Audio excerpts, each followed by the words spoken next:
Salam mənim kanalımın seyirciləri. Çox qısa danışacağım bunu.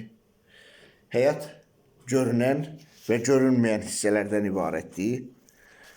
O xırdalığına getməyəcəm.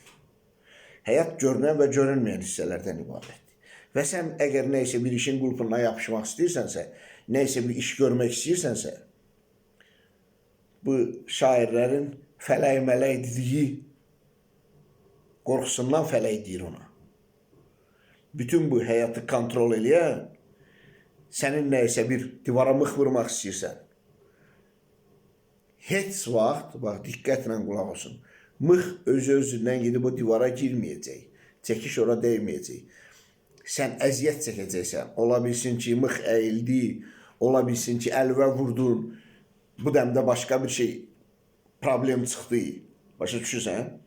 Yəni, bu həyat konfliktovun həyatdır. Burada sən, ola bilər ki, hətta ayaqqabının bağını da rahatçılıqla bağlamaya bilərsən, bağlaya bilmərsən heç. Bu konflikt demirdir.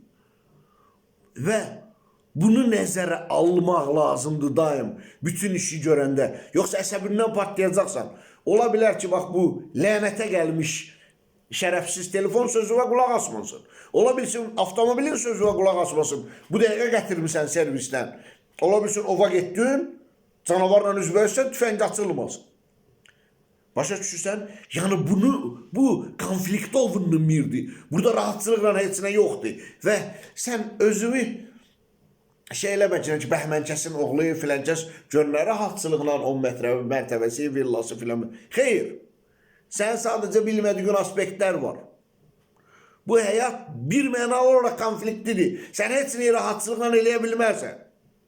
Və indi deyəcəm ki, it kimi quduz və inatçar olmalısan ki, hansısa bir ambisiyozni, planını, həyatını və yaxud da ki, sigaret çəkməmək və yaxud da ki, halal pul qazanmaq, sən əziyyət çəkməlisən. Daşdan da, betondan da möhkəm olmalısan. Başa düşürsən? Yox, əgər pəncərəni vurub sındırmaq istəsən, çox rahatçılıqla olacaq. Bu dəqiqə götürüm telefonu çırpım pəncərəyə, telefon da sınacaq pəncərədə. Amma düzgün, yaxşı bir yola getmək istəsən, mütləq əziyyət çəkəcəksən, bunu yadında saxla.